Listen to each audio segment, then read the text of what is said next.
Okay, I feel like that's a good place to pinpoint where things are really going wrong when you are a child and you steal a car. That's a red flag, Dave.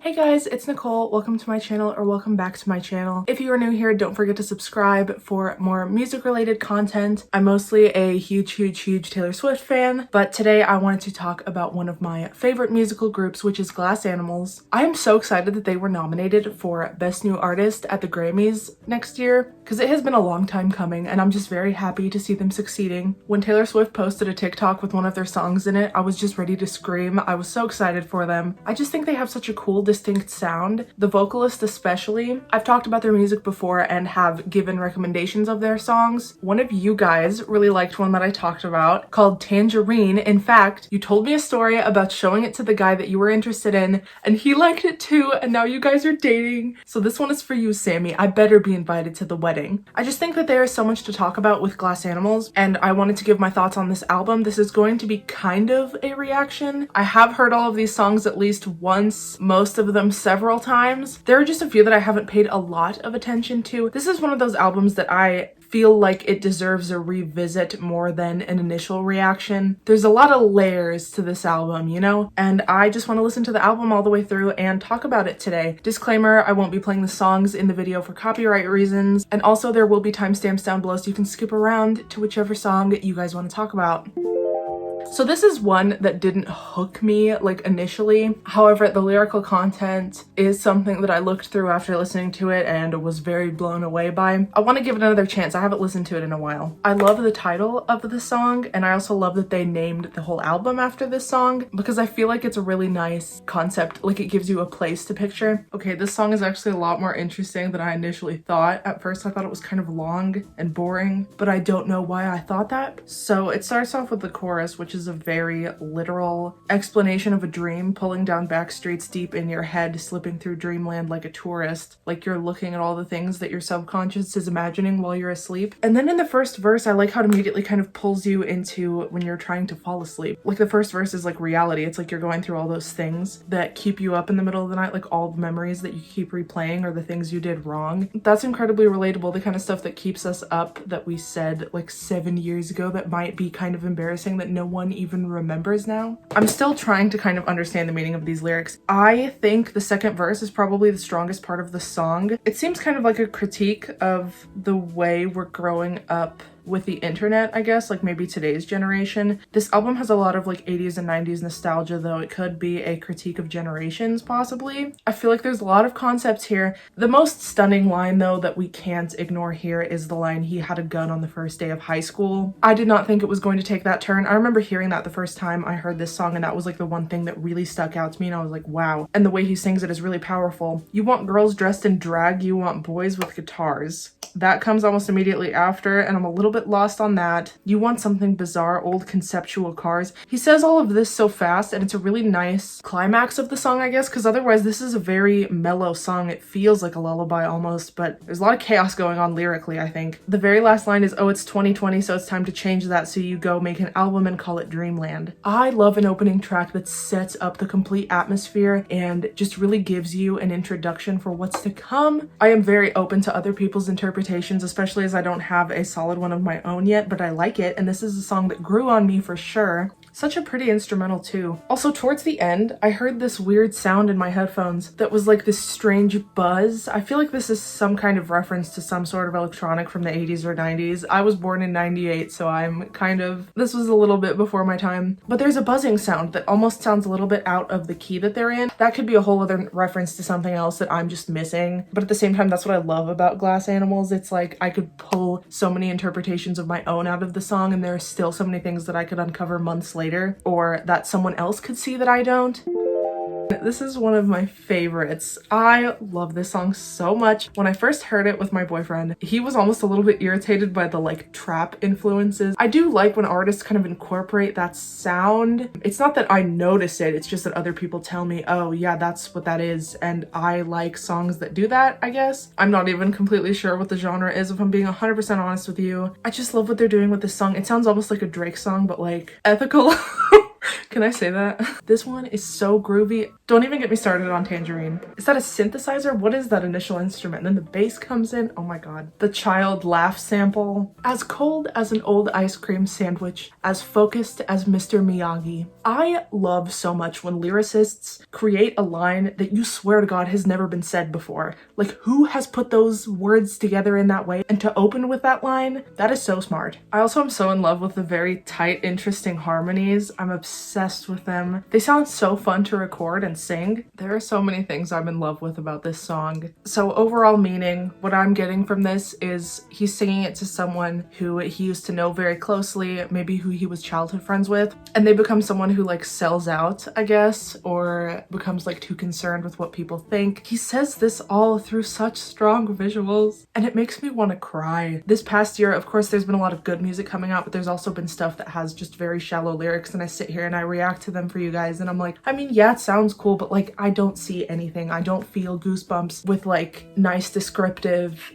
words and interesting rhymes. This might be my favorite band. This might be my favorite band. You poke at your phone, post an aerial photos of you with your smoothie. Wannabe influencer type of person he's looking at. He wants her or him to be focusing on the here and now, and this person is just like caught up with something else, and he's saying like, I wish I could show you more of yourself, like I wish you could be genuinely and unapologetically yourself. And he's wondering like, is it too late? Like, is there anything I can do to bring you back to me in that way? When my mom first heard this song, she was like, tangerine, is that like a sweetie pie? Mom, let me just sit here and listen to my weird lyrics, okay? He is calling her like tangerine, sugar, honey, sweet, like all those words that we use to describe someone we hold dear to us, and he puts tangerine in there. It's so original though. I love it. Like, why don't we give each other nicknames of like different fruit? Fruit is amazing. Another thing I really like about this song is the way the second verse has a very different structure from the first one. How does it even rhyme? He rhymes happy with daddy a little bit, I think, like an internal sort of rhyme. But then in the second verse, he really stresses, kind of like with a hip hop influence, I think. You let the devil in and all you talk is money, money, money, money, money. It's so funny. Like, there's like a nice flow. It changes how you feel, how you see, how you need, how you sleep. Those internal rhymes that he repeats that he wasn't doing in the first verse. All your freedom, caffeine, how you're looking at me. I love it when the light sits on you just right. Tiny tangerine speckles painted in your eyes. I don't even know what to say. Why is this not more popular? That's all I have to say. Tiny tangerine speckles painted in your eyes. God, I'm obsessed. And the dynamics of this song are so amazing. The way it builds into that last chorus where it's kind of muted and his voice is a little bit faded and distorted, and then it finally comes back in and the beat drops. What? How is this song real? And back to what I said earlier about certain songs or albums coming out this year that haven't been that great lyrically. You know, I always default to like, you know, I was raised on Taylor Swift. My standards are very high, but like Glass Animals, and it's not even something that reminds me of Taylor at all. It's a completely different type of lyricism that's totally their own. I'm so excited about this album. I can't even begin. It's amazing. It got one of my subscribers a date. What is there to not like?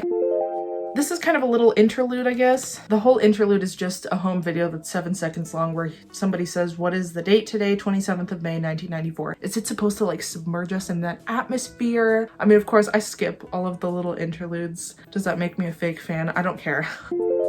This song feels like luxury. Glass Animals loves to talk about like sweets and like desserts. I feel like tangerine, hot sugar in the afternoon. I wish that we could be real too. So is it like something that's melting away? The visuals, the metaphors. The intro is so beautiful. Oh, the violins. It makes me think of the 70s or like, I don't know, some kind of like luxurious commercial for some sort of 5-star hotel, specifically from the 70s. Like I see people with afros and bell bottoms and like fire truck red dresses trying to get me to come to this hotel. The way they paint a picture, and it could be different for every single person listening to this song. Okay, so the first verse, he lists off a bunch of things. They're incredibly visual, but also like he's giving us a very psychedelic vision. Lemongrass eyelids. What the hell does that mean?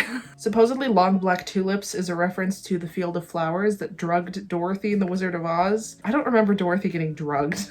Is this the same Wizard of Oz we're talking about? Smoke in your slick lips. This also makes me think of back in the day when like smoking cigarettes was seen as very cool and mysterious. Chocolate chapstick, backbeat strat flips. These words feel so good when you say them. And the alliteration, like the bees and long black tulips born in your blue tints, swimming pool space ships. I also feel like this method of listing out different visuals or pictures is something they've done before, or maybe some other artist has. I feel like Taylor has some stuff kind of like this, just with different language. Okay, so this song is basically about somebody who thinks they might be falling in love, but really they just want to be this person. Like they want their entire attitude to rub off on them, or their like luxury. There's a lot of abstract visuals. The real meaning of the song is kind of revealed in the chorus, but in the second verse he talks about all these abstract ideas again: watermelon juice, kiss, but he also mentions some like expensive perfume, I think it is, and alcohol possibly, and he says put it on plastic. That's the most like tangible thing we're getting of like this person is probably really rich. It also makes me think of the age-old issue of like someone trying to figure out whether they want to be somebody or be on them.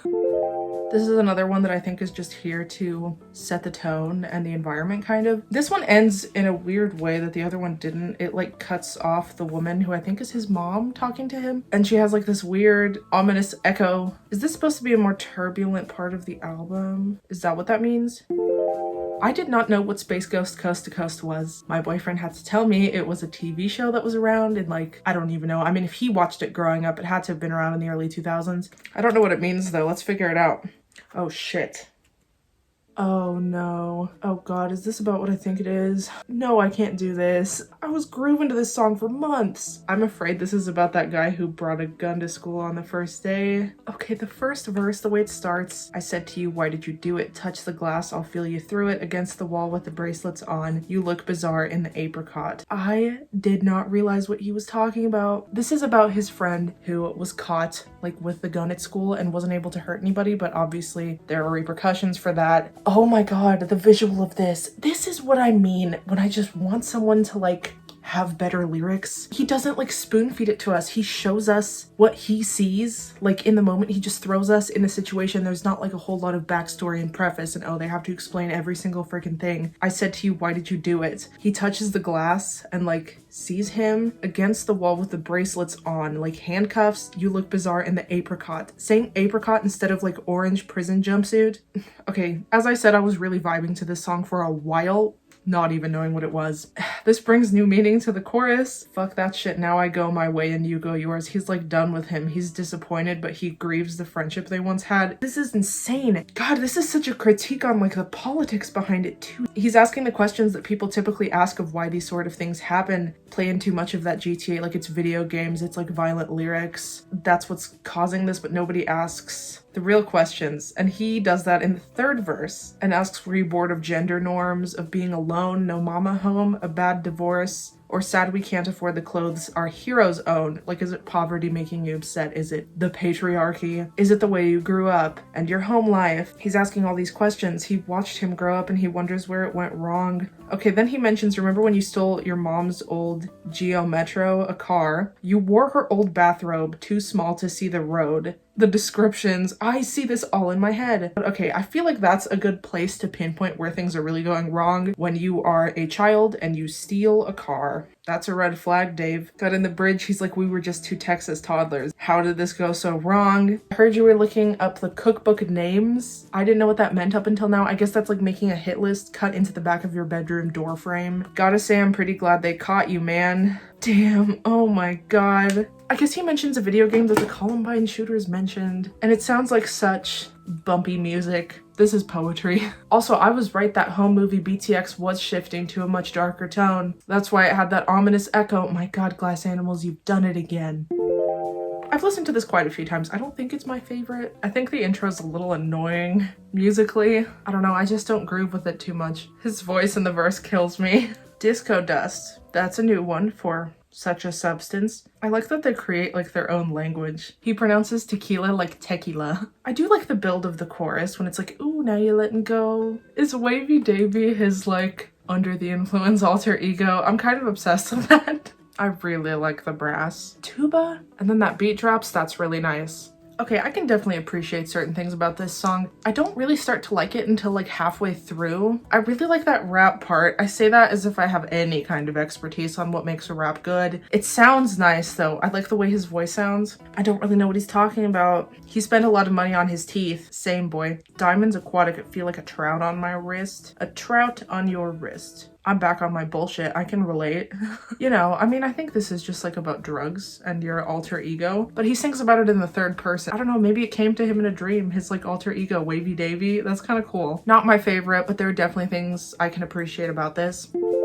This makes me sad. We have another food song. Hot sugar, tangerine, melon, and the coconut. This guy likes his fruits. So I already know the concept of this song. It's like a melon and a coconut who are in a relationship, but it's like falling apart. We're gonna talk about these lyrics. A coconut and a melon with personalities. Are they high or are they just really that creative? That's the question that's haunted me for a while now. It's kind of like an argument between a couple. First, it's coconut, which is the woman, I think. She says to the melon, she says, I can't do this anymore. Everything we're shooting, that's just fake B-roll. I like all of the electronic references. And then he responds like, one day you'll see you're wrong. Sometimes B-sides are the best songs. Sometimes killing time's very fruitful. Is this just like an ongoing fruit pun? Too much quinoa and online shopping. So is this like the mundane aspects of life? Also, I love how the melon, the man, says I could be a stay-at-home G.I. Joe. Like he's willing to sacrifice what makes him a man, like the typical gender role of like being this tough army guy, I guess. But G.I. Joe was super popular in the 80s and 90s, so it's really on theme. Like he's willing to make this work even if it sacrifices something like that. The ending line, it brings us back into reality. Off-white Air Force Ones in boxes, and he, the melon, is criticizing her and saying, you're a fucking coconut. You can't even put them on. Even if you couldn't even pull them off. The wordplay, like he anchors himself in reality. Like thinking about these fruits, I guess. Like you're a coconut, it's not even real. You couldn't even put them on, and if you could, you couldn't even pull them off. This is probably so silly to some people, but like that's really good wordplay, I think. This might also be one of the best tracks on here. This is where like the Indian influence really comes in, I think. Like, I think this band is from England. I mean, that country in general is very influenced by Indian culture, but it's like the Beatles did that kind of thing too. Not to like, I don't know, be that person that's like, oh my god, they really remind me of the Beatles, but like there are some aspects that like make me think of them. Like they're doing that whole British band that's influenced by Indian sounds. Why is this not blown up on TikTok? I could totally see a dance to this because it's like, I'm backsliding into this just one more time. His like vocal diction of you eat us up, you slide on top, booty call vibes. You call, but I just cut the line. More druggy wordplay, here we go. Like with cocaine, I'm assuming you like, I don't know, you put it all out and you do a little scrapey and then don't you slice it like bread for where you want to stop or something? I don't know. But also like cutting the line on a cell phone, obviously. The pre-chorus says beams from your M2 are blowing through my room. I'm gonna be honest with you, I didn't know that was a type of car. I was picturing a spaceship. I don't know, Glass Animals just makes me think really far out, but it's a car, obviously. He invited this person over, regretfully. There's a Taylor line, you come and pick me up, no headlights. But in this case, it's like this person is just unashamedly coming over and just blasting their headlights. There's just no subtlety or discreetness. You dyed your hair blue, oh so much deja vu. I feel like this person probably did that on purpose. Like dyes their hair blue knowing when they come over, the narrator is going to be reminded of the previous time this character dyed their hair blue, and it's gonna like make them confused about their feelings and feel this deja vu and like nostalgia of it. Oh, that's toxic. That's toxic shit. One of my favorite lines is a moon to all the juice in us. It sounds weird. Okay, it sounds maybe even a little gross. I like weird. I really like weird lyrics. Halsey does stuff like that sometimes. This person is like a moon to all of the people who's attracted to them. You know how the moon pulls the tides in? Like there's a gravitational pull of it. So that's what this person is doing to like several people. And he's just like another victim. The bridge has me messed up. It's like, maybe when we're both better at life, daylight can open my eyes and you'll still be by my side. That's such wishful thinking. Boy, it is not gonna work. Listen to the Red album by Taylor Swift, okay? She's gonna tell you this type of love. Don't need that. Don't need that in your life. But meanwhile, I've got my contact high. He's like, oh, I've got another hit of this. That makes me think of illicit affairs, a drug that only worked the first few hundred times. We've got these summertime nights. I'll let you eat me alive. I want you to eat me alive. That's intense words for saying like, I want this to keep happening even though it's bad for me. Really good dynamic contrast on this one. This has a really nice guitar riff in the beginning. Oh my god, the first verse is literally me listening to Glass Animals. Drip drop, give me what you got. Your talk is incredible. So unusual. That's literally me listening to these songs. You taste like surfing videos. I have no idea what that means. I love this concept. Pretending you're someone you're not, kind of at the beginning of a relationship. And he goes into very specific scenarios of things someone says when they're trying to impress someone they first start dating. First of all, I'd like to mention big dicks and big old titties on the sly. This sounds really vulgar and like possibly meaningless. However, I think this is about someone he maybe met on like Tinder or whatever and is hiding that they're bisexual. Like they're saying like, oh yeah, please don't make me repeat this again. I like men, she's saying. But like secretly she has like women on the sly. Like she doesn't want to admit, for good reason though, people are still homophobic. And she's saying to him, you've got Aries eyes, and he says, fuck no, I'm a bona fide Aquemini. And that being a jab at like astrology, that's so cool. He says so much in so few words. I really like the third verse. It's chemical warfare, red lips, and television eyewear. Television eyewear, I guess, means like fake lashes. You know, a lot of makeup that would be for someone who's going on TV, but it's just like a casual date. Raspberry soda hair. This reminds me of the blue hair that he just talked about in the last song. I love recurring themes. It's fake youth, Scooby-Doo, push pops on the corner of the roof, Fruit Loops, superfood, push pops on the corner of the roof, superfood. Okay, is this person like eating junk food and pretending they're like some kind of quinoa bitch who eats kale? And then he immediately follows it with chat shit, but where's the real you? I like that he doesn't say talk shit. Like this person is talking about all the things that they supposedly are interested in, but he's asking like, what is real here? But then he's also lying, like saying, I've never seen The Price is Right. I'm a liar. I've been on that shit since 99. Like your guilty pleasure TV shows that you initially hide from someone. Like it's not necessarily like you're being dishonest and lying with this person. It's just stuff that you're not yet going to reveal, or like, I don't know, little white lies. You like try to dress yourself up to seem cooler than you are initially. This is sending me into a spiral because it's like, this isn't even necessarily that deceitful. The little stuff you find out about someone when the relationship progresses. And I think the last part, the refrain, this is when he says the title of the song, waterfalls coming out your mouth. What the hell are we doing now? He's like, what's the point of all of this? If you were to get out of like a really long-term relationship and then you got to go back to questions like, what's your favorite color? When you just knew everything about somebody who you were with, like all of their guilty pleasure TV shows, what their sexuality is, the kind of foods that they eat, like you have to go back to learning all of that again with somebody who's not just going to be dropping all of those things on the first date, because obviously like nobody does that. God, I feel like there's so many ways to just sit and like ponder over this. Waterfalls coming out your mouth, it's like all fluff, it's all like bullshit you're spewing, like the most presentable version of yourself just coming out of your mouth. It's all rehearsed. You knew what you were gonna say on this date before you even got there. I'm obsessed. I'm obsessed. Okay, I didn't know the full meaning behind this song either, but for this to only be 2 so far that I didn't completely understand, that's pretty good.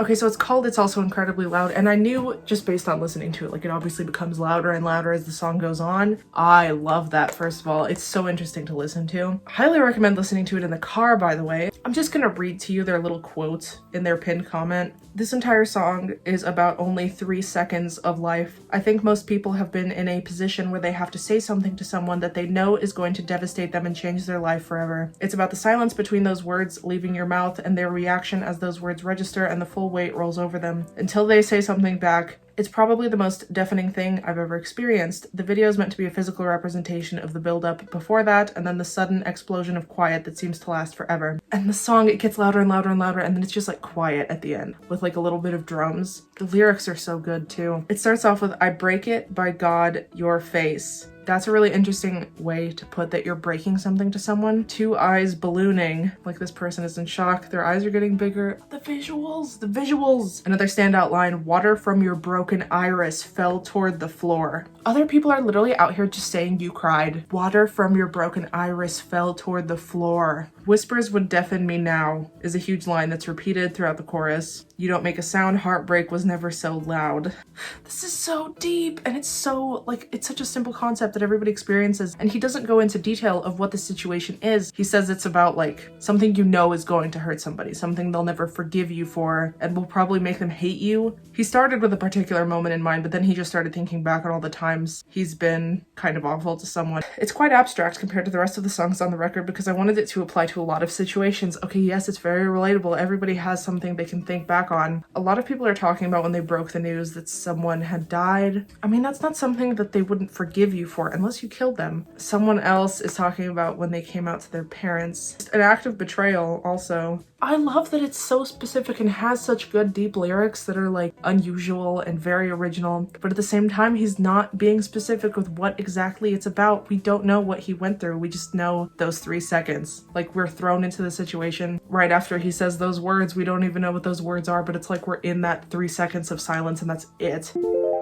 Oh, and it has some instrumentation. So I guess this is just more childhood nostalgia. It's literally just like a young rocket and she, I think the mom, asks what are you going to do with the rocket? Unless it connects into the next song, like that one ominous one with Space Ghost Coast to Coast, then I stand corrected. I do kind of understand this one. I'm pretty sure I know what it's about. Oh, what an intro. I'm obsessed. I love the instruments. Okay, so he wrote this about his childhood friend whose mother was in an abusive relationship. It was like when he was around 6 years old. So he would go over to his friend's house and he'd get like weird vibes, but you're too young to really understand what's going on. And his friend's mom would come into the house in tears with blood on her nose. And he knew it was like bad, but he didn't really know what was going on. It sounds like he's like writing from the perspective of like the child of the woman who's being abused. This one is a little more obvious than some of the other songs. I see the bruise, I see the truth, I see what he's been doing to you. That's very upfront compared to some of their other lyrics. He talks about excuses. I guess he has blood on his shoes, the guy who's doing this. He says he's been doing some new kung fu. Like, there's always an excuse. And the pre-chorus is full of questions of like, why do you put up with that? Why'd you go back for that kiss? Why don't we pack and leave this? Why do you smile when he cries? Why do you cry when he wins? And then he begs her like, we can leave, I'm begging please on my knees. Tangerine reference. He apologizes with balloons and flowers and blaming her. And he says, I guess to the little boy, Mama's just using her red perfume. I don't know if this is the father who's doing this to her. Domestic bliss, I know how bad you wanted it. She like really wants to make it work because she has a child and like wants that nuclear family unit. The bridge is just, my God, I'll be right in. The trickle of lightning. I knew before I heard, I felt it in my skin. So I'm assuming this woman ends up like in the hospital, like seriously injured by this man. And he's still just like holding out for her. I mean, if it's your mother especially, like what are you gonna do? I felt it in my skin. Like, you know, before you even get the call, you feel like something's wrong. He also mentions that he wrote this, you know, during a time where it would come out during the pandemic when like domestic violence is especially prevalent because everyone's stuck at home. He like digs up these things he remembers from his childhood and decides like now's the time to talk about this. Really well written. I mean, what do I even say? These are so crazy good. This is the one that went viral on TikTok and Taylor Swift used it in a TikTok. Okay, so this song was being used in TikToks where people play like Sometimes All I Think About Is You, that part of the song specifically, and it's like a montage of the people that they miss who they can't see currently. But what he really wrote it about was like the pandemic and not being able to do live music, and it's about, you know, all of the venues that are empty. A lot of them will not be able to make it through. Live music is just really suffering. It's about realizing you are unable to save something, like after the pandemic, a lot of these places might not be around anymore. Like losing business like that can really hurt, especially smaller venues. And he longs for that like human contact of being in an actual show. The music video is people filming him from their windows with their phones, and it's like people all the way down his street in London. It's so cool. I highly recommend you watch the music video. Knowing the actual meaning of the song, I thought it was about a relationship that you're missing and like the nostalgia of what it once was. But it actually is like live music, and that's how Taylor used it. She put the like Sometimes All I Think About Is You music, and it was her in like her secret sessions and doing the tours. She says like she had a really great time making folklore and Evermore, but she misses like physically connecting with us. She understood the assignment. She understood the meaning of it. That makes it even better to me. She was on the same wavelength as them. I can't get over it. Again, visual descriptions of a heat wave, road shimmer, wiggling the vision. I love that. Like I can actually see it. Like when it looks like water on the road, it's a mirage. It's not real. Late nights in the middle of June. It does feel like a failed relationship. A little bit though. Like usually I put something on TV so I never think about you and me just acting like everything's fine when it's not. Fake water all across the road. He describes the mirage again. I love his language. I wonder what you're dreaming of when you sleep and smile so comfortable. I just wish I could give you that look that's perfectly unsad. Who says unsad? I love that. The second verse is like really letting go of this thing, whether it's like a relationship for some people or like human contact and the way things were pre-pandemic. But he says you'll be better off in someone new. You look so broken when you cry, one more and then I'll say goodbye. That hits. That can apply to a lot of different situations. Okay, so it's a young Dave trying to put his shoes on, and his mom, I guess, says you did that backwards a little bit. She's so gentle with him. That's so sweet. That's gotta be really nostalgic for him to include these on here. Reestablishing like a sweeter vibe for the last track on the album. I love this intro. Again, that guitar sounds so good. This just feels like a really good ending track. Like the vibes are like a nice finality. It feels like letting go. The way the chorus hits, unparalleled. So the end of it fades back into Dreamland, but in a different key. I didn't realize that. It's like putting the album on loop. So I guess it's kind of about love. This one is one of the more abstract ones. I don't know, it's got this hope to it. It starts off 909, which is I guess like an angel number or something. You gonna call it or am I? I guess it's falling in love with somebody. Maybe he's falling in love with a man in this one. You talk like a man and taste like the sun. Like there's hesitancy maybe because he hasn't done this before. You gonna call it or am I? You never called it what it was. I find Taylor Swift parallels and everything. One more slide and then we're back to real life. That reminds me of I'm backsliding into this just one more time from Your Love. I'm falling now, but it's so wrong. Yeah, this could be like something with someone of the same sex, but it might be like the ending of a relationship. You lift your eyes up from the dust. I knew just then I knew it was done. Or that's when you finally fall for someone. Like that's when you knew you're done. Like they look up and the way they look at you, it's like, oh, I'm screwed. I guess I want you more than I thought I did now that I know that part of you is at home with him. The like feeling of wanting someone just because someone else wants them, or they're kind of unavailable now. Like this person maybe waited too long or maybe broke up with them without being 100% sure that's what they wanted to do. In the second verse, he mentions balloons. This is when the title comes in. Helium balloons float up away. This is very nice for like the ending track because it's like the balloons that were used to apologize in Domestic Bliss. Helium balloons float up away. It's the end. It's like it's over now. So is it the end of a relationship or the beginning? I can't tell. I hate that it's like, God, the end and the beginning are so similar. Ugh, I hate that. That's gonna make me spiral. And then he talks about pyramids in the third verse, and I guess it's like a metaphor for how, I don't know, just different things in life. Like the foundation could be crumbling. We're all just like doing our best. But then he's saying it's not good enough. I just can't build on something that begins like this. It's a blood diamond, flawless, but for that one thing. Like there's one deal breaker, I guess. A blood diamond, I guess that's like unethically mined diamonds. Flawless, but for that one thing. That really shows an interesting tell about the narrator, because it's like they're literally still viewing this as flawless, even though it's like, oh, just that one thing, but it's like unethically mined. But that's like a major thing that you wouldn't even consider it flawless. For some people, I wouldn't. That would just completely turn me off. He's like disappointed. It's like his one deal breaker is like what's existing when otherwise it's perfect. And then when it goes into the Dreamland melody, you just want backstreets, you don't want me. You just gonna hate it all the way. Did he talk about backstreets in Dreamland? I can't remember. Is this a parallel to Hot Sugar? You just want backstreets, you don't want me. I don't want to be around you, just want to be like you. Like this person likes some aspect of being with the narrator, but not all of it. I don't know. This is really obscure. I like it though. There's a lot of different things you could interpret. So yeah, the whole pyramid thing is like, are our foundations destined to keep crumbling just because we started this with zero innocence? Like you begin something with a bad note and it's just sour now, like there's no way to save it. And lastly, I appreciate the outro. It's another home video thing, but it's like he's watching TV and his mom, I guess, tells him to say bye-bye to the camera, I'm assuming, and he says bye-bye, and that's like the end. This has so much nostalgia. I can't get over this. My favorite tracks, Tangerine, that's one that grew on me exponentially. Like at first I really thought it was Your Love, Deja Vu, and Heat Waves. When it first came out, I was like, why is this not just blowing up everywhere? And then finally it did. I really like Space Ghost Coast to Coast, especially now knowing the meaning. Oh my God.